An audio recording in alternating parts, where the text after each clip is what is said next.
I'm Lance. And I'm Mike. And you are now watching Right Place, Right Time. Communicate.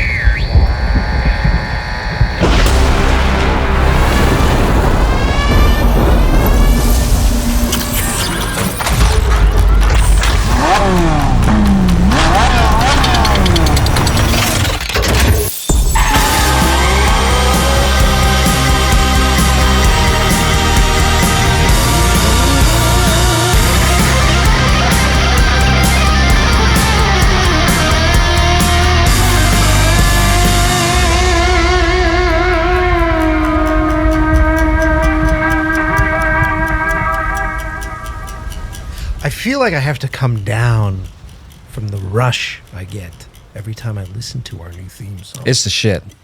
Jonathan's he's giving me like a 1990s slash boner right now. And I really, really love it. It's my goal. You think it's slash butter? I was like, X-Men, yay!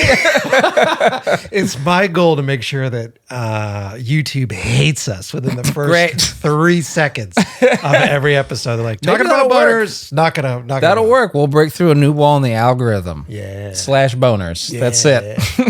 Well, welcome to the second episode, even though it's like episode 61 or whatever. Whoa, that sounds cool. Little sound design there. That's, really cool. So welcome to the second episode, video episode of Right Place, Right Time.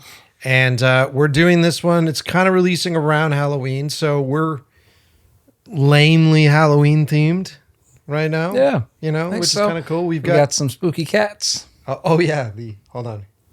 Here, hold up. There it is. I have to learn. Spooky cats from Gina. Yeah, And yeah. She's like, put the spooky cats in. You're a cat lover. I fucking love cats. I'm allergic Two to cats. those. I'm allergic to those little bastards. You just know no joy, man. It's very true. And then also showcasing for our physical media. Look at me looking at the monitors, like left, right, left. The John Carpenter score for one of the newer Halloweens. I don't know if that's like Halloween 2 score. I can't see it right here, but I think that's what that is. That's pretty cool. It's pretty cool. Pretty cool that they got him back to Is do it true those that's scores. a William Shatner mask? That's Yes. a William Shatner Halloween mask? Yes. No shit. So when they were doing Halloween is infamously I think it's been knocked off the pedestal at this point, but for years it was the most profitable independent film ever made. And when they were putting it together, they needed to come up with a look for the serial killer, and they wanted it to connect with Halloween and masks. So they went and they got a William Shatner mask and really distorted it. No shit. Yeah, because he was big. He was hot at that time because of Star Star Trek, Trek. Right. all that stuff. So that is William Shatner. I don't think he gets any rights for that. Yeah. Yeah. I mean, what are you supposed to say? You go to Spirit Halloween and be like, well, I also play baseball, so, this pitchers thing is like, yeah. I suppose you're right. Unless they say, because I'm sure the costume probably was like Starfleet Commander, not William Shatner. Or he just got paid to have his face made into a mask, and little did he know that it would become an icon in horror for how many generations at this point. Yeah. Honestly, one of my favorite all-time horror movies, is Halloween. And the thing I really like about Halloween is that it makes me feel like I'm at home in New England, sort of making my way through the streets, even though it was shot out here in California. Oh, that's so true. It's Pasadena, right? Yeah, I was up in Pasadena. Yeah. Pasadilla. Yeah. So, okay, you're a New Englander. Did you, when you were growing up, were you going to places like Salem and going and checking out that stuff a lot as a kid, or was that not as much on the radar, that kind of stuff? No, you know what a pain in the ass it is to get up to Salem? Those of you who are listening from New England, it's a pain in the ass. That drive up, what is it, Route 1 or Route 2 to get up there? I actually got off the hook because Gina has always wanted to go to Salem. Oh. And she recently had to go home for a wedding, and she goes, I'm going to go to Salem. I go, have fun. Get it out of your system. Yep. Do it. Go do it. So she went up and did that. That's where there's that picture of the cat that you were admiring. Oh, you're a Dracula cat? Yeah. I love that thing. Yeah, she got that in Salem. So Yeah. for those of you who don't live in New England, Salem is basically, it's like the town. Did they shoot Beetlejuice up there? I feel like maybe. Or that wanted to be up there. I feel like that was like sort of And then what's that one? Salem. The Crucible, that all takes place there. Yeah, I mean, that's where they, in history, that's where they burned a lot of witches and all that sort of stuff. Yeah. And it's now gone on to become a tourist destination for everything and anything spooky. Or Mike's in the background. What are you reading? It's shot in Vermont. Oh, was it? Ah. I think they wanted it to be Salem. I think New England just has a spooky vibe because Casper is Maine, right? Yes. Yeah. It's just New England is just fall, orange leaves, spooky. Oh, wait, I'm in the shot. Gina, Hey, Gina. Gina, you just went to Salem, right? Yeah. What did you think? What did I think? Yeah, what did you think? Wait, let's see if we can focus in on this. You ready? Are you going to try to ruin that focus? No. It's going to try to autofocus? No. There's a cat. There's a cat. That's the cat. That was the vampire cat that you guys couldn't really see. Count Louis. Yeah. So did you have fun in Salem? I did. Yeah. Did you meet any witches? Someone asked me if I was a witch. Wow, that's a very How does that valid feel? question. Does that like when someone asks, does it feel like, oh, it's kind of cool? Or do you feel like, excuse me? I was more worried about the fact that they look like crackheads than... Do you think it was because of your resting face? You're going to get in trouble. Bye. Budget up. See ya. All right. So yeah, Halloween, Yeah. best time of the year. I love the haunted houses when I was a kid for Halloween. I would still go to that shit now. I think it's because like I haven't been to horror nights. For anyone that lives in LA that You loves Universal Horror haven't? Nights, I have not been. It's because I always hear that it's fucking packed and it takes forever to like actually is. enjoy anything. It is. So I kind of always been like, And you have to spend, that happens at Universal. Universal Horror Nights, they actually transform the theme park into a horror theme park, Yeah. and they have a bunch of really cool, I'd call them like pop-up tours that are there. yeah. Where like, we went 2 years ago and we walked through the Halloween house, which was cool. So the Michael Myers house. They had, I feel like they had like something from the James Wan camp. One of those movies. I don't know if it was like a Conjuring tent or something. fuck that. Oh yeah. And Yeah, I don't get down with the demon stuff. why not? It scares the shit out of me. I'm not kidding. I watched Legion for the first time when it came out on DVD, and I had to sleep with the light on because that old lady that crawled up on the wall, I was like, all night long, I just kept checking the corner of the ceiling to make sure. I love the shit that you're scared of. It freaks me the fuck out. What is the other thing that blew my mind that you're scared of? Like the giant guy in the sky? Oh, dude, I can't. What is Why this? even bring that up? I hate that fucking clip so much. What is There's this random clip online where someone is just seemingly in their backyard with some kind of camera zooming in on the moon, and it feels so harmless. And you're like, oh, cool, I'm going to get to see like the craters and details of the moon. And then slowly as it gets close, there's this giant fucking face like just in the shadow of the moon. And I don't know why it scares the fuck out of me. I hate it so much. I cannot do it. Large shit freaks me out. Do you think it actually exists? I don't know if it exists. I don't believe it exists, but it's the visual of it scares me. Like first time I saw the Grand Canyon come around the corner, it's supposed to be like, wow. I was like, oh, that's so much to process. I can't do it. Okay, well, I get seeing the Grand Canyon, but do you think that there is a giant face of a man? I don't think there's a giant face of the man in the sky, but just something about looking at it. I do not like it at all. It freaks me out. I don't know what that means psychologically, but like, get it out of here. Even when I showed you, we were on the way back from, what was it, from NAB? And we were at that little diner, and I was showing it to you. I couldn't look at it when I showed you. I was like, you got to look at it over here. And like, that was what blew my I don't mind. want to see it. You look at it. And You just, handed me the phone like I was going to look at some like terrible beheading video or something. You were that freaked out by it. I don't like it. And I was like, what is this horror that I'm going to look at? Yeah. And it was like this weird photoshopped image of a head or a face. It's terrifying. As big as the moon in the night sky. Fuck no. Why does Could that you freak imagine out? going, oh, okay, let's say hypothetically, right? Imagine you go outside. You're not expecting it. You look up and there's just a face like the Sandman looming by the moon. Like the process that there's something that big, horrific. Horrific. And yet here I was fucking going, oh, you look at this too. Like, I think, okay, this is what I wanted to talk about with this episode is, why do we pursue fear? I'm going to look at my notes because I jotted it down to make sure I don't doing it. Sound like a dum It's not dum. like the Notebook wasn't in the shot the whole time. I was like, what's that pink thing over there? Dude, go through your notes. Okay, what did I say? Yeah, we talked about. Is fear addictive? Oh, yeah, it's a good question. All right, you asking me that question? Yeah, is fear addictive? Yeah. I mean, come on, it's a tasty dopamine rushed thing. And as a horror director, it's my job to figure out and examine the things that make me scared first and make people scared. And then I get off on scaring people. It's kind of my thing. So I get my own version of dopamine from them getting dopamine from being scared. Is that the same kind of feeling like if you cook a good meal for somebody and you sit and watch them eat it and they're like, wow, they're really enjoying it? Is it a similar feeling, that dopamine of like the satisfaction of I scared you? Does that land in the same way? It's a little bit different. It's kind of like if you were like a 5-year-old kid and you're putting a whoopee cushion on someone's chair and they sit down and the fart sounds really good. Yeah. It's that kind of Get a good one? It's that kind of I feel childish for like really being like, yeah, no, I feel you. yeah. It's that, dude. It's Yeah. the truth. Like, Okay. there's nothing better. If I meet people in real life that come up to me and they say, "Hey, you make horror movies?" I go, "Yeah," and they go, "Oh, I don't like horror movies." I go, "You're the person I want to show it to." Though. Yeah.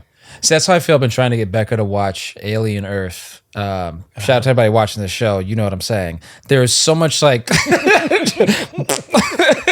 there's so much creepy crawly shit in that show, and Becca hates bugs.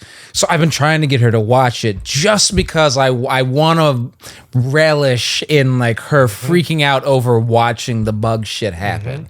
So I get what you mean, like, but for you, you're crafting that fear. Yeah, I mean it's fun. Like what I try to do when I'm either on set and I'm working with you on set or working with someone on set is we toy around and we have theories and ideas, right? There are different types of scares in movies. There are the typical scares, which are like jump scares, maybe like someone sees something gruesome, right? Something gory. Think The Ring. By the way, I'm going to see a screening of The Ring with Gore Verbinski this week. Oh, nice. Did he do that? Yeah. Wow. So think The Ring when like the insert shot of the fingernail on the fucking nail, Yeah. you know, Yeah. that shit is cool. Or you could do more of the stuff like that you were talking about earlier, like the giant face in the sky. That's more cosmic horror kind of thing, Yeah. which I like. And then you could do like a cerebral horror, which is like a very slow burn, like you feel fucking weird and creepy, like David Lynchy, that kind of thing. So there are all these different tricks, and if you're a good filmmaker, you're using all those tricks. You're not just going every fucking 3 seconds, because people eventually will figure out your rhythm, and eventually won't be scared by it anymore. So the trick is to try to find something either through blocking. Maybe it's like when a character releases information, that's always scary. Like there's actually someone behind you, you know, and then the audience is like, fuck, you know, like that's a really good scare. It's the oh hell no moments. Yeah, those are fun. So what you're doing is you're just trying to craft, I guess it's like a meal. You're trying to craft all these different dopamine hits. I just call them dopamine hits because we're so addicted to our fucking phones. That's all we're addicted to right now is a dopamine shit. So it's that, man. Is that okay? So you're talking about crafting those dopamine hits, but then when we look at horror movies, there's still so many are very reliant on the jump scare. Yeah. And I don't know if you ever feel this way. Do jump scares even work on you anymore? Sometimes. I mean, if they're clever, the problem is that when you work enough in it, and if you watch enough horror movies, you can start to see the start of a jump scare. It's like, for instance, in every fucking movie, someone goes into the bathroom, you see a shot in the bathroom mirror, they open the bathroom mirror, grab out some drugs, they close the bathroom mirror, and fuck, there's someone Shout out to the Mummy. That is such a overused technique that some movies cleverly will put that in the scene and have nothing happen just so that you're on edge. You're like, oh, they didn't do that. When is a jump scare going to Weapons was really good about doing that. Yeah, that Like great. lots of like filling a lot of empty frame over here, and you go, what's gonna fucking pop up? Something's gonna be there. Where is it? Where is it? And then they bring it over here instead. Yeah. And scare the shit out of you. Great When's the last movie. time a jump scare really caught you? That's an interesting question. The last time a jump scare caught me. And I mean, like, where you vote, shit, you have a real reaction. Oh man, that's a hard one for me. It's been a while. I feel like there was some stuff that happened in the first Omen that recently came out. Have you seen that? No, I haven't. It's fucking great. I forget the woman's name that directed it, but she's fantastic. It feels like a movie from the 70s. It's really good. And I feel like there was a jump scare that happened in that had me. I think the only way you can get me as a filmmaker with a jump scare is that I have to completely get lost in that world.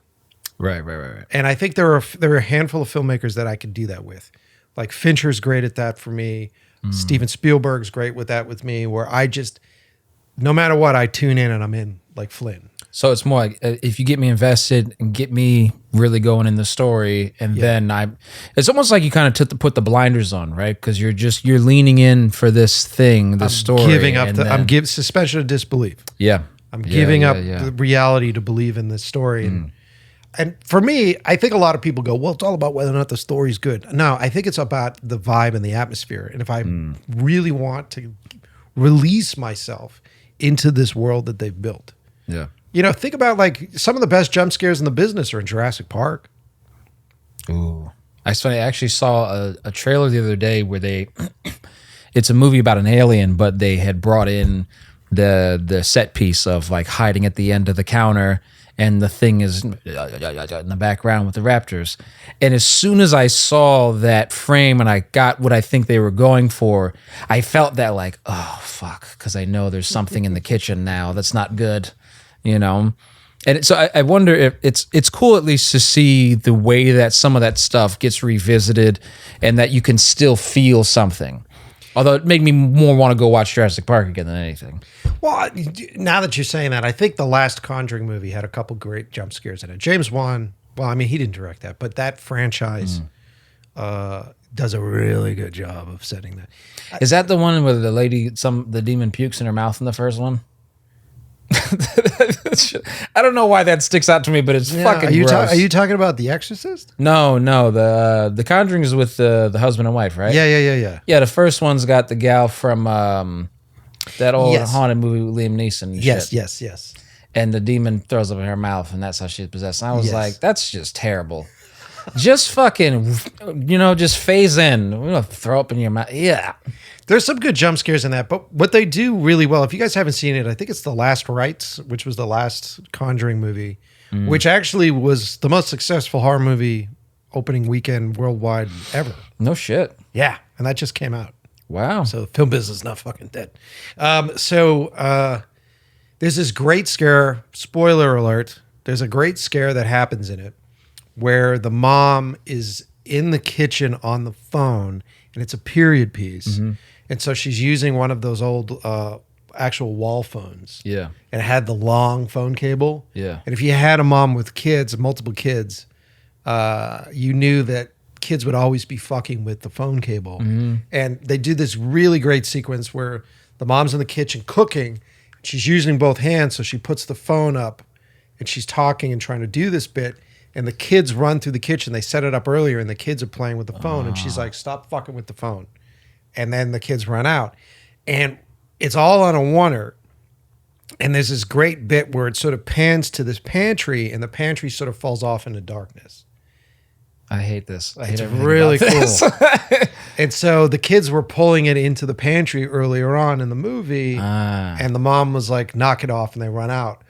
Then there's another sequence, all very craftfully done. This isn't a jump scare. This is what I mean about like tasteful dopamine. So they're sort of panning through the kitchen, and the kids are running around the house, and you can see them running into the different rooms, and it comes to the mom in the kitchen and comes back. And quite obviously there are no kids in the pantry, and the cable gets pulled into the pantry. It's good. See, that's the oh hell no moment. That's good. I love that stuff though, man. Like I fucking hate it. Like even as you're describing it, I'm like, It's good.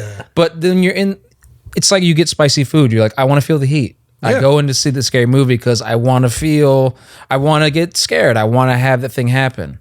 Well, I mean, come on, dude. Like, it's going on a roller coaster. It's the ability. What's so great about movies and well-crafted movies is that I or somebody else can take you on some sort of dangerous thing that maybe I've experienced. Like I've cracked my skull and ended up intensive care. I know all the things that I went through. So using the tricks and the tools and the craft of cinema, I can make you feel as close to that as possible without actually smashing your skull and putting you in intensive care.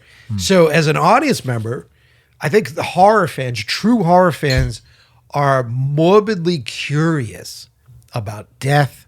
They're morbidly curious about creatures and being scared and the fascination of being scared. And so with film, you can take people on those journeys, and then they can get up afterwards and go, "My life is good." And Yeah. There was something we were talking about earlier about what safe fear teaches us about facing real danger. Yeah. I think in this case, it's like when the thing's done and but I'm okay. There's something about that juxtaposition that feels really good. But I still don't, I'm trying to figure out why the fuck do we keep going? Why do we keep going back to it? Is it that feeling? Is it because that feels good? Is it when you get that rush of the falling in the roller coaster feeling, whatever that is, and the jump scare hits? Like, what is it about that makes us keep coming back to it? all right, so let me tell you a story that I went through in real life and see if I can make you feel the same way I did. And I've told this story on other episodes of In Love with the Process. So if you've heard it before, okay. But you've never seen Mike say it. I'm gonna talk like an Italian with my fucking hands. So years ago, I lived back in Boston, where we grew up. Lived in Boston, and I was in one of those. We used to call them shotgun apartments, where the whole upstairs floor was an apartment and the whole downstairs floor was an apartment. And I was with somebody else. I was with my ex at the time, and we made dinner and we sat down to watch a movie. And it was a hot summer day. We had all the windows open, and suddenly outside a car alarm started to go off. Now, when you hear a car alarm go off, what's your first notion? My notion was, well, that's also going to annoy whoever owns the car. So eventually they'll shut off the car alarm, right? It went on and it went on. And so we just closed the window and turned up the movie and watched the film. So we watched the movie. Might have been a scary movie. I can't remember. Watched the movie, finished the film. It's hot, right? I'm brushing my teeth, and the girl that I was with at the time opens the windows, and the car alarm's still going off. And so now you go, what do? Call the cops, right? Right. But I'm like, it's been long enough. Someone would have called the cops. So I'm like, I should probably go see what's going on. This is that moment in movies where you go, what the fuck are you doing? Yeah, Why we all are you go, doing don't this?" go out there, Mike. So I'm in my boxers. I climb down the stairs because we're on the top apartment. I climb down the stairs and I open the front door and I step out on the front porch and I just look in the direction. Now, the car alarm is happening, I'd say 5 or 10 houses down our street. And we lived in, I don't think you ever came to this place. I was in Brighton, and it was really cool, sort of New England, heavy oak trees covering everything, street lights that were peeking through trees with leaves that were at this point turning colors. So it was quiet. It was probably, I'd say, about 1 o'clock in the morning. And so you have all of the shadows of the leaves on the streets from the street lights. So it's very spooky, right? Very spooky. And I just look. And what happens is you look down to the street into the darkness, a couple of the street lights are out. So it actually gets darker down the street. So I'm standing there and it's breezy. I'm in my boxer shorts and I start to get a chill, right? And suddenly someone's standing next to me. Get the fuck out of here. Yeah. So I have this moment where I go, fuck, right? I just go like, huh. And I turn and it's my downstairs neighbor. And he's in his robe and he's standing right next to me. So picture two guys on this front porch together going, and not saying anything to each other and looking in the direction of the car alarm.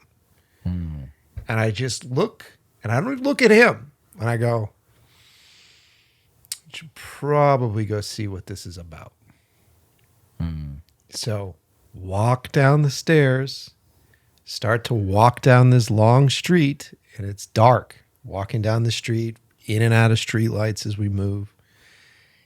And your body starts to feel that thing that you might be feeling right now, that tingling that you're feeling as you're making your way down there. And so the car alarm is getting louder as we approach, And so we walk, and there's one section of the street. I'm not making this up. There's one section of the street that is darker than everything else. There's no fucking outside lights on. So we walk into the shadows of this dark area, and there's this driveway that goes down into the darkness. And all you can see is a driver's door open and the red lights of the car. And the car alarm's going off. Fuck that. Yeah. And that's the point when I turn to the guy and I go, so this is the part of the movie where we both get killed. So I'm going to go back to the house. Yeah. Holy shit. And I turned away and went back into the house. Did the guy stay? Did he go check it out? No, he left with me. He goes, yeah, let's get out of here. Ooh. So we went and called the cops. Yep. Ooh. So in my head, though. That was pretty cool. That felt cool. like listening to a spook. That was a nice little scary story. There you go. Nice, dude. But in my head, I actually went down the driveway. And I found some bloody trail, and there was a creature chewing on a guy in front of the car. Yeah, all that stuff. That would have been in the movie. But yeah. Sick. Oof. Yeah, but I got to, just by telling you that story and pacing that story out the way that I did, I got to get you to relive to a certain extent what I was feeling when I walked down that street. Ooh. That's horror movie, man. And this was, you were on a date, you were saying? No, I was living with an ex, so we were living in the same space. Gotcha. Yeah, and we were just like, I feel like we were grumpy that night. There was something going on. I was going to say, because there's something, I have had a really weird experience on a date one time that there's something about the romance that I think is very disarming. Yeah. Because you're like, I'm having fun and I'm feeling these feelings and we're on this date and this is going great. And maybe it's like the second or third and you're like, wow, this could be something. This is the shit. And I think it just allows other things to catch you off guard so much more. Yep. That's a trick in horror movie making. Yeah. There's a reason why they put humor in horror movies. So Michael Bay should take some notes on this.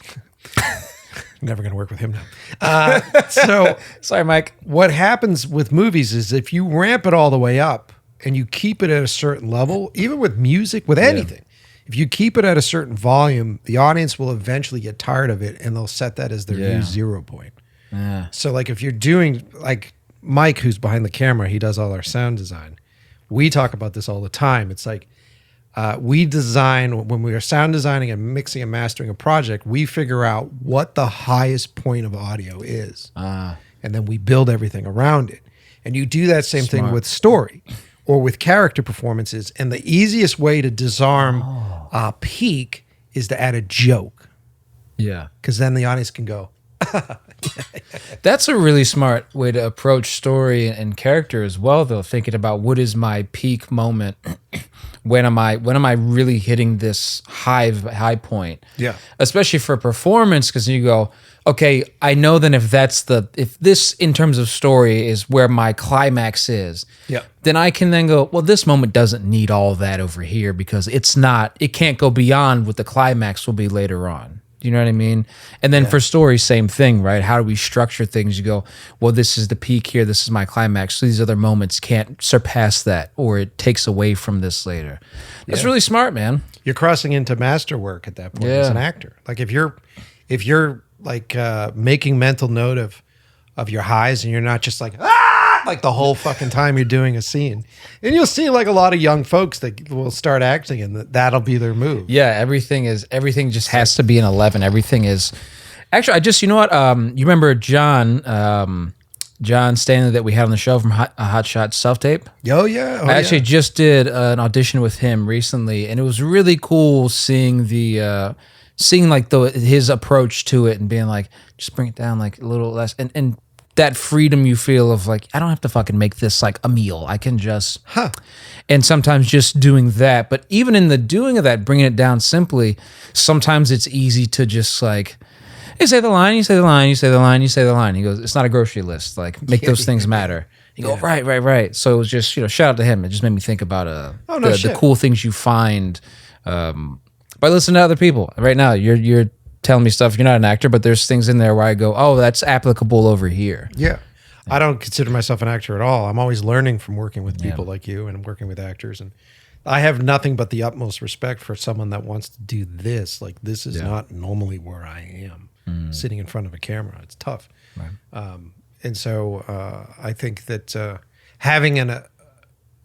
getting to a point with anything that you do, whether you're a chef, whether you're a guy that digs holes, you sort of get beyond the imposter syndrome of starting that task and saying like, do I really deserve to be called, a mechanic? I've only been a mechanic's assistant for how long? Yeah. Can I open my own shop? I don't know if I can open my own shop right now.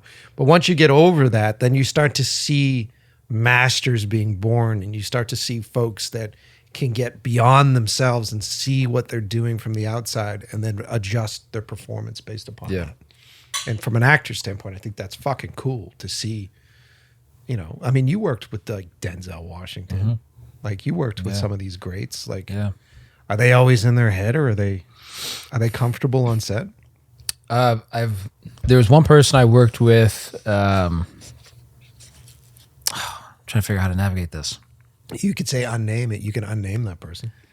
There was an actress I worked with who, big name, that definitely felt the pressure to get the thing right. And there was a lot of heavy dialogue, a lot of science. It was a lot to like sink the teeth into and deliver, right? Because especially once we get into science stuff or math or anything that's very specific, you can't just go, well, I can kind of just make my way through this. And because the other people watching this might be like, well, hold on, if that's the science, the way she's saying it right now, then this doesn't make sense. Yeah. And you're responsible for making sure that the world's rules still stick. And so you could definitely feel on her the pressure. But it was great to me. Like, I was grateful that at one point she had come over to me and was like, hey, can you help me run these lines? And I was like, wow, a lot of gratitude here, because it's almost like giving permission for the rest of us to be like, wow, if you're feeling stressed out or if you're feeling the pressure, we can also feel the pressure. I mean, we're not at your level, so it's a different pressure for you for sure, but there was something very modest about it that I appreciated for sure. That's cool, man. I also was like, no, you're fucking lines, dog. I was waiting for that. Yeah. Well, I mean, dude, it's so cool that you've found yourself at that place to be able to. I mean, that's the cool thing about acting. When you finally get that gig and you get to work with these other people. And quite often, if you're a new actor, you're probably just doing bit parts. You do like a day or 2 days. Yeah. And you get to walk on set and watch these like pros do their thing and how they navigate. Because if you're a lead in a movie, you're carrying all that stress. It's your name. Yeah. Yeah. Okay, this comes back to what we were talking about before, because I think there's something similar with our career.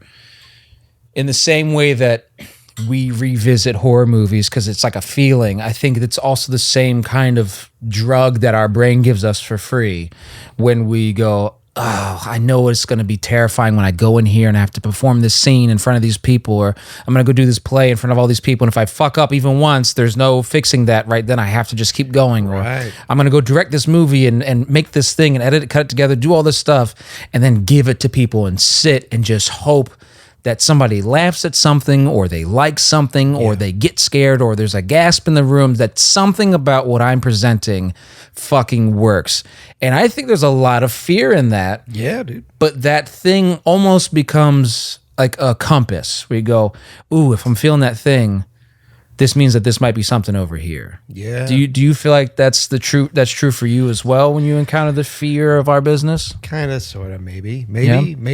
I mean, it's, I don't know. I think I fall into that category where I put up shields so that I don't want to feel like, it's like, oh, you don't like it? Okay. That's kind of You Captain America. like, get the fuck, But at I the didn't get it. Fuck you, Mike. Come back, Mike. Come back. But I mean, the truth is that when you make stuff, it's always a scary thing, and I think I feel that more when I'm on set. I think that if I'm, I mean, because dude, any idea that you create is just some idea you wrote down on a piece of paper, right? Yeah. It's like half-assed. Most ideas when they start are half-assed. They're usually one-dimensional. It's like your interpretation of the world is one person, and it isn't until you introduce it to other people that it starts to 3D out. It starts to become dimensional.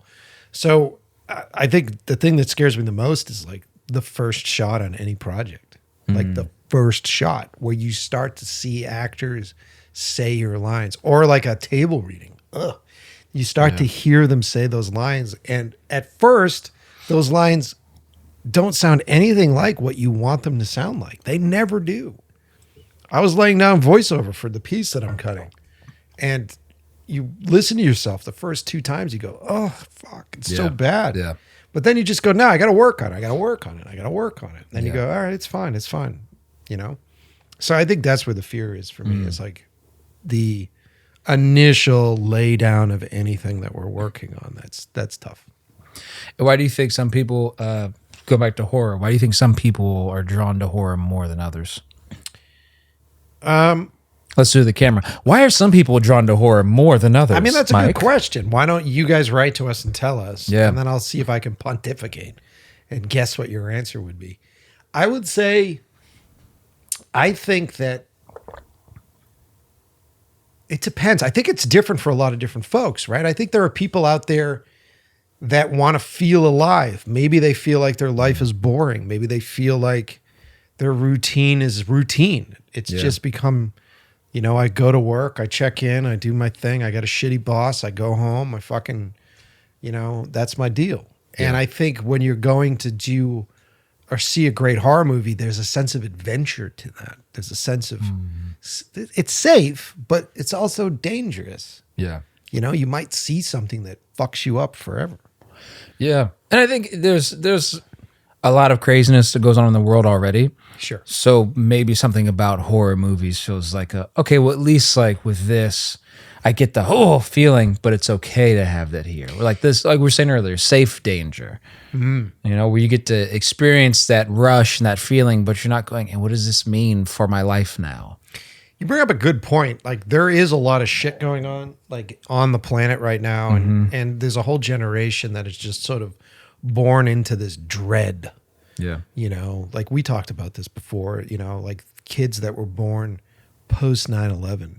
Yeah. It's just like everything post 9/11 in the US has just been straight fucking dread and fear. Dog I mean, dude, there was a point where they had like a fucking meter on television screens. We're in the fucking orange and we're in the red on fear today. I watched for the point of that none of us are safe from this thing. I found myself watching this video the other day where it was like World War III. It wasn't "Are you prepared?" I forget what the log was for it or the title for it, but it was basically proposing this idea of like, are we already in World War III? Is like a nuclear disaster a real threat?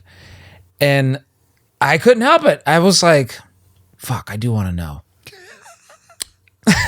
Now I'm sitting there watching these people who like are very intelligent and having this sort of like Dr. Strangelove round table in this sort of black disembodied room. And I'm like, this looks like the set of Hot Ones, but they're talking about we'd be Hot Ones. Like, and it's insane to even sit there and go, I don't know if any of this will absolutely play out for a fact or not. No one really knows, right? There's a lot of strong theory here. Sure. But what's wild is I'm sitting here listening to this. This is a real fucking conversation that's being had right now about the world we live in. Sure. That to me was like, whoa, because with the movie you could watch it and be invested in the characters like you're saying and feel this concern or be like, oh God, come on. But then when the tension breaks and it's over, you go, woo. Yeah. It's true. I mean, I don't know. I think that. Well, I guess the point that I was trying to make with the world being so shitty right now is I think that people are less interested in truly scary movies and more interested in formulaic scary movies. Because I don't think a lot of people out there really want to be scared right now. Because I think they live in a time period where it is scared. So it's like, I guess the way to think about it is I think people want to go on roller coasters that they've already been on and not necessarily want to go on a new roller coaster right now. So is safe fear hurting horror? I think so. I think what's hurting horror is the business. The film business hurts horror. I think that I've talked about this ad nauseum on the other show, but there was this whole time period where the only way you can get a theatrical release is if you did a movie with people in their underpants and capes flying around. Yeah. Or if you did horror. And so it karate chopped out all of the $30 million movies. It karate chopped out all of the stuff in between, like the comedies, the drama, all that stuff. So for those folks to get theatrical releases, they would just have to rephrase it as a horror movie. So there's a lot of horror out there that's sold to you as horror, and it's not. It's like fucking drama. It's family drama stuff. And you watch it and you go, oh, there was a ghost in that one scene. And then the rest of it's all this family drama crap. So I think that kind of hurt the horror world.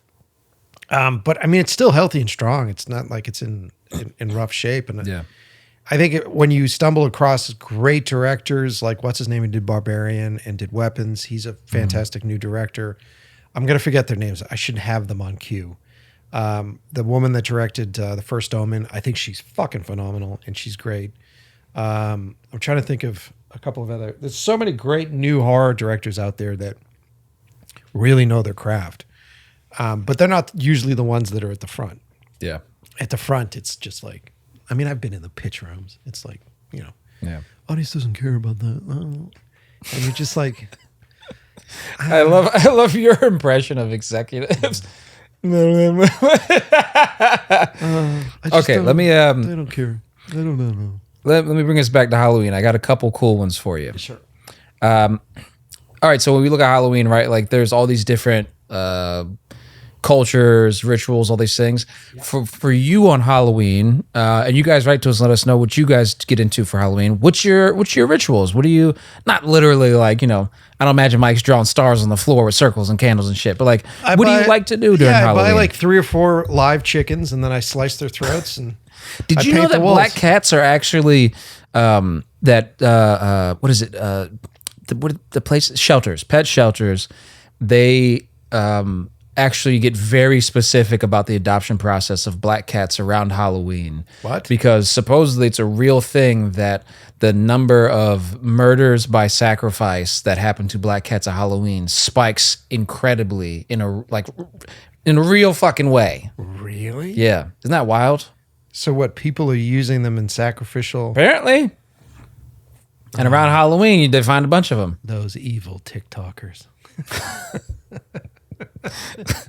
That's an odd pocket of TikTok. So we're like, hey guys, welcome back.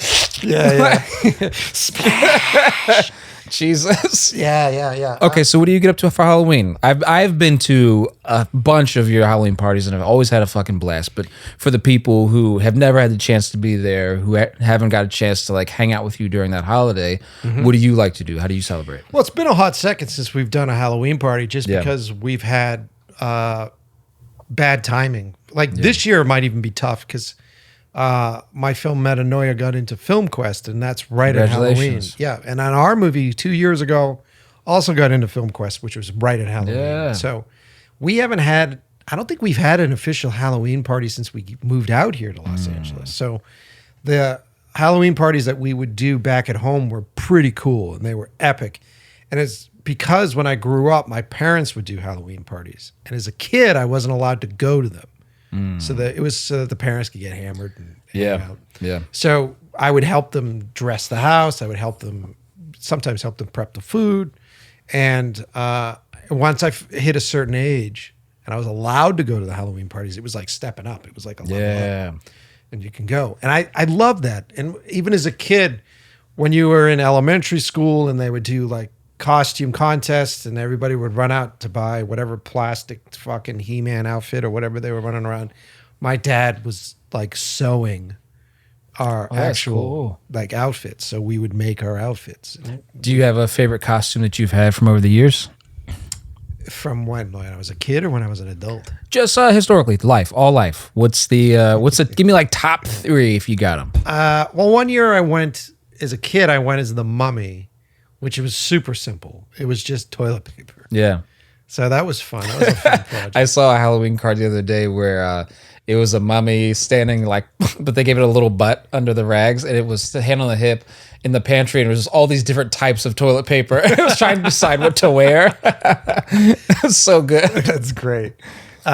So yeah, I did like a mummy dress up once. Oh, yeah.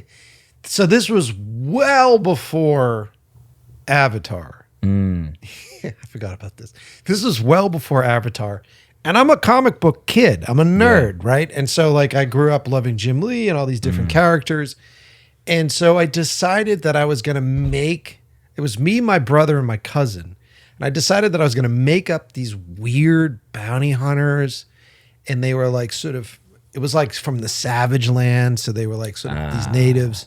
And what we did is I built these staffs, and my dad and I did this. We boiled a chicken. And then if you're real clever about it, you can debone the chicken the right way where the bones are all still attached, or you can deflesh it rather. So you get all the flesh off. So it was basically just a chicken, like its carcass with everything intact. What? Which if you tilt a certain way and the breastplate looks like a front mask or a skull almost. Oh, cool. And so we took that and we put it in shellac, so that all the bones would stay stable. And then I built like these weapons that had all these chicken bones on them, which was That's cool. cool as fuck. And then we went and I did the research, and we went and got this this body paint, which was blue. It was very blue. And so we did full body paint of all blue. Sick. And then hand did these tribal tattoos in black. That's right. Over the blue. So super cool. And then we're running around in these outfits that were like all handcrafted. What I didn't do the research on was that whatever body paint we used, we couldn't get it off. No. And so then we're in there, and this was prior to the internet. So then we're trying all these different remedies. And someone was like, you should do lemon juice.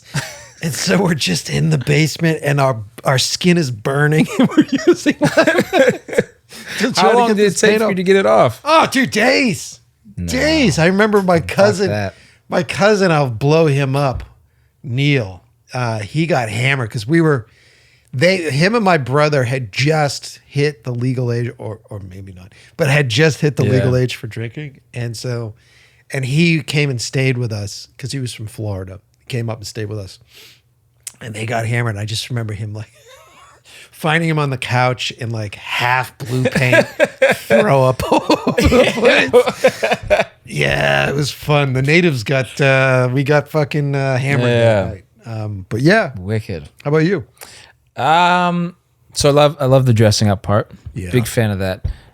But at some point when I was a kid, I realized that I really enjoyed the scaring of trick-or-treaters. I don't know what it was. Like we used to just go, and like my costumes were never really anything amazing. I just loved, like, I was small so I could hide places. Sure.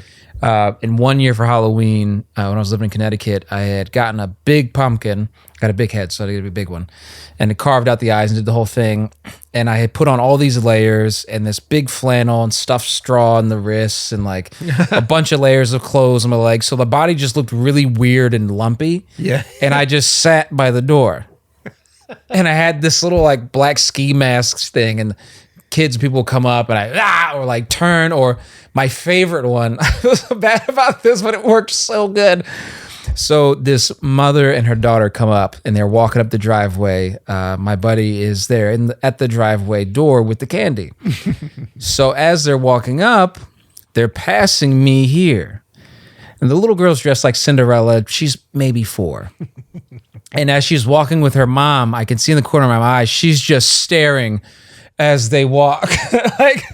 And mom is talking to my buddy, so she's not, she doesn't think I'm anything but like a decoration. I love it. So as the little girl passes, I just slowly turn the pumpkin head to follow her.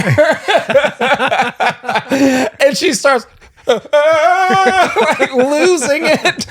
And then the best thing happens. Her mom goes, "No, sweetie, it's not real. It's not real. See, come here, look, come here." And they walk over and I was like, "Oh my God, this is perfect. I'm going to get 2 for 1. So they get close and the mom goes, "See, it's not real. Look." And I went, and the mom's mad as shit and the kid's screaming and all this stuff. It was so great. So on Halloween, if I'm in the position to be able to do it, I love doing that kind of thing. Also down for like a house party and dressing up. Dude, but my costumes usually are whack. So I'm like, Your costumes, I can't remember what you wore at our Halloween parties, though. I remember. Is it bad? It was, well, it turned out to be cool, but my intention wasn't cool. I had this dumb fucking idea that I was like, I'm gonna get a big carrot costume and I'm gonna get all this fake gold jewelry and grill and all this shit. And I'm gonna be Carrots the Rapper, which makes no fucking sense because that's not a fucking thing. Hold on. You're gonna be what? I was going to be, God, this is so embarrassing to say out loud. Because I went to work that day dressed up and everybody was like, "Oh, what are you? What are you? What are you?" And I was like, Carrots the Rapper. Everybody. You keep skipping over it real quick. Fucking You're bitch. Carrots the Rapper. Carrots the Rapper. Okay. I don't know why I thought it was so clever. I remember like the point when I realized it wasn't. A girl at work asked and I said it and she went, "Okay." And I was like, "Fuck, that's not cool, huh?" So then, wait, it gets better. So I come to your house party and I'm milling about doing my thing. And I have learned now, do not fucking talk about what I am. Just be at the party. And I go, I'm going to go outside, have a smoke and get some air. Yeah. And as I'm walking towards the door, a girl goes, hey. I turn around and go, "Yeah, what's up?" She goes, "Oh my God, are you 24 karat gold?" And I went, "Yes, I am." Finally, somebody got it all day long. And so the rest of the night, I was just like, "I'm 24 karat gold." "What's your costume?" "Oh, that's so cool." "I'm 24 karat gold." Because you could see, just fucking ran with it. Okay, great. So shout out to her. Where did Carrots? Who fucking knows? I have no idea. I don't know where it came from, why it laid. I was just like, "Oh, that'd be a cool thing." And that's what I'll say if someone asks. Stupid. So stupid. Especially when you think about the 24 karat gold is just sitting there. Well, I think that's how your brain was working. Your brain wasn't working. Knew that there was some sort of joke in there. My brain's a big pile of shit. That's hysterical. I forget. Yeah, we used to do these really great parties back at home. We had we used to rent. We had 4 roommates, and we rented this 3-story house in Watertown. Mm-hmm. And it was kind of in a cul-de-sac, but not really. It was down this dark street. And our house was set back behind 2 other houses, so it had a long driveway. And I used to like to do big themed Halloween parties. So I would light the house. Mm. It'd be like a movie set. Yeah. Like we had one year where I just newspapered up all the windows. Oh, with the red light? And I had big lights outside. And then we just tore bits and pieces of the newspaper away. And then I ran smoke machines in the house so that you had all these shafts of light that was in that place. And it was all, it kind of looked like what you would imagine from a crime thriller from the 90s. Yeah. It was was that the same year you did the It balloons? We did do an It balloon. I don't know if it was the same year, but yeah, we did this bit with the It balloons, which really worked out. Yeah. Where the driveway, we had no lights on the driveway, so it was pitch fucking black. Mm-hmm. So you could see a house off in the distance that had lights in it, but it was just dark. Yeah. And I used that to our advantage, and I just got a bunch of helium balloons, all red, and I weighted them at different heights, and you couldn't see them in the darkness, so you'd bump into them as you were walking. Coming down the driveway was you also couldn't see the house through them, so and the movie had just come out and was doing really well. We had all seen it, all had this feeling and reaction to it. So you're going through the driveway, sort of combing through, parting these balloons and waiting for when the fuck is gonna is it just gonna break through and there's the house? Is there gonna be something? Yeah. It just it felt like it was this eerie sort of feeling starting to settle on you before you even got to the party. That was oh, this is so fucking cool, dude. It's one of the best parts about doing Halloween parties like that. Look, Halloween's kind of changed for a lot of people. They're sort of hit this point, I think, after the 2000s where it became like, I'm a sexy devil, you know what I mean? Yeah. And it was like, this is a way for me to try to go get laid while I go to a Halloween party. That was the thing. But for me, it was always like making a movie. Like, how do I design a world that you walk into that feels different than it did before? How do you design a space that it feels bigger than what it was before? Because it's just a living room, like right now. Yeah. You're in a house. Like, we had to set up all these lights and stuff to make this feel bigger. You can be very clever and very inexpensive and make your place, transform your place into something so fucking cool. And just getting balloons, it's cheap. Helium balloons, or rent a fucking thing of helium and do your own balloons. Yeah. Super cheap. And then just string and balloons. And you can put them up everywhere. I was doing that for a while in our house. Like, if you just buy a bunch of black balloons, helium them, and then have enough to cover, because the balloons are cheap. You get a bag of balloons for 150 balloons for like a couple bucks. Yeah. Go to the fucking dollar store. Yeah. And then just fill your ceilings with black balloons. It immediately changes the entire vibe. And then the trick with Halloween is shut off lights. Don't overlight. Shut off lights, and then just strategically place lights, hopefully dimmable lights that you can get your hands on. Place them in different places where you want people to go, like where there's food, where there's drink, where there's spots. You can design a really great party for like $100. Easy. Dollar store's your friend. Yeah. You know, like yard sales are your friend. Whatever you have kicking around. I one year I had a bunch of, they were doing construction. There was a bunch of pallets outside. And so I just backlit behind all the pallets. Oh, cool. And then you get a smoke machine from a party store for like, I don't know, $30. Yeah. And then you just run the smoke machine. And so then now that looks like Texas Chainsaw. You're coming up the driveway and there are these shafts of light. There's going to be so many complaints from people who watch the show that live in apartments, like fucking fogging out their apartment. Yeah. Like, Well, the move is to get canned air. So it's like, it's stuff that you get in a can. We use that on our set. yeah. And if you get the water-based stuff, it shouldn't set off your fire alarms. You have to check that too. There's nothing worse than having the fire department come and then they fucking, you know. Would you go with a theme for a Halloween party if you were to do another one? Like, or would you just kind of go with a vibe of like, oh, this looks cool, I want to play around with these lights? Or do you sit down and say, ooh, the thing is my shit, maybe how can I do that? Or how do you aim for it? It just depends, right? We really don't have the space right now to do a great Halloween party like that big house was. Yeah. Because that big house was awesome. You would have all these little rooms and these little clusters. And then we had like 60 people at one of them. Yeah. And you go in and you sort of hit a point where there's just bodies. And then you're moving from like the people that are on the front porch and then the people that are in the kitchen and then the people that are on the side porch. That vibe was so much fun. We don't necessarily have that same vibe here. Yeah. So if I was going to do something here, I would have to figure out, I don't know. I don't know if there's like a current movie theme. Maybe I would do like a weird Conjuring thing. You know, the cool thing about Los Angeles is that there's a bunch of fucking great prop stores out here. Oh, right. And with what's going on in Hollywood right now and a lot of places like not getting as much work as possible, you could probably go into these prop places get a good deal. and get a great deal on stuff.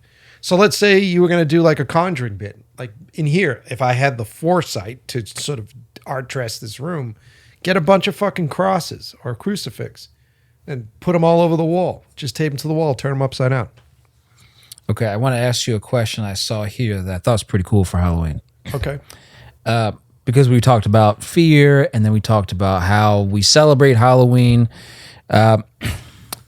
Halloween exists because humans need to ritualize fear. I think that's true. Halloween exists because humans need to ritualize fear. I think about like how we go to the movies, how we repeatedly go back to the fear, the way that we celebrate the holiday itself. Like, do you think that that's a fair statement? I mean, maybe. I mean, what are the origins of Halloween in general? Isn't it like All Hallows Eve or something? It's like is it like a pagan holiday? Yeah, it's like a pagan holiday. I mean, maybe. I mean, I think Halloween exists currently because corporations need to sell outfits and shit. Gotta get rid of them Reese's cups. Yeah, candy. Dusty I mean, Reese's it's cups. a fucking candy salesman day, you know. Dusty Reese's cups sound like something you would say to refer to a body part. I was going to say, it sounds like a porn star. Dusty Reese's cup. Did you see that new Dusty Reese's cup? Ugh. Yeah, 2 girls, 1 Dusty Reese's cup. Yuck. Yeah. Somebody was just talking about that at work about viral videos and how those things, how some of the most ridiculous shit still like lingers in our minds, like the zeitgeist. I talked about it. Go back and listen to what episode was I? Oh, I had the guys from TerraVision on In Love with the Process. I talk about the swap video. So go listen to that. I don't want to say it again on this episode. I think we'll get flagged if I say it on this show. Go listen to that show. By the way, while we're here, I mean we're getting close. We're trying to keep these at an hour. Mike, what's the running time on that camera right now? 101. Yeah. Okay. Wow, nice. My gut's kicking in. By the way, if you like this show, we're only on episode 2 of this, our film show. We've done 60, about 50 something of these episodes that are all audio podcasts. That's how we started. You can go listen to those shows. If you follow In Love with the Process. Did I lose one of the lights? Yeah, I did. If you follow In Love with the Process, go to inlovewiththeprocess.com. You can listen to my show, In Love with the Process. You can listen to our show, Right Place, Right Time. There's lots and lots of audio content out there. If you're in the gym, if you're riding the bus, if you're doing things, we have all sorts of great stuff. We'll also be posting these shows up as audio podcasts as well. So if you want to curate your experience and go listen to the episode that you were referring to, what was the episode you were talking about? The guy that you did the...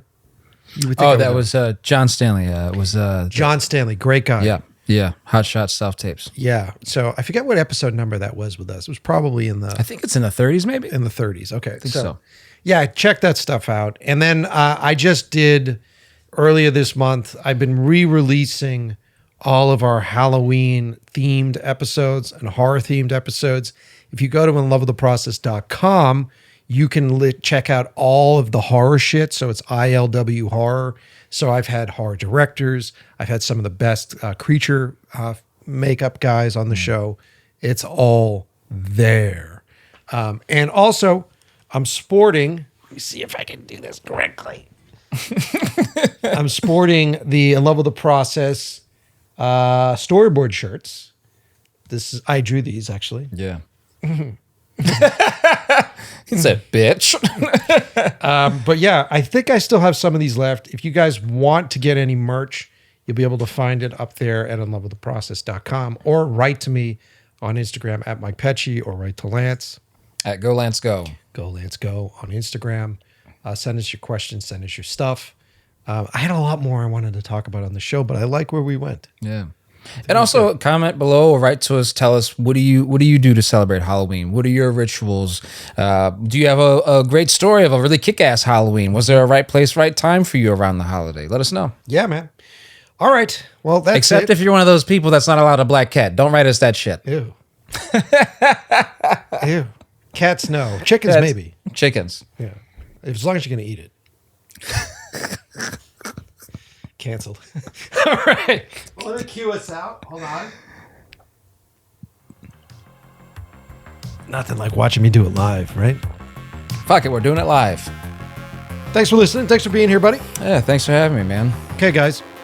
We'll see you soon. New episodes, hopefully every Thursday. And In Love with the Process, Tuesdays. Bye.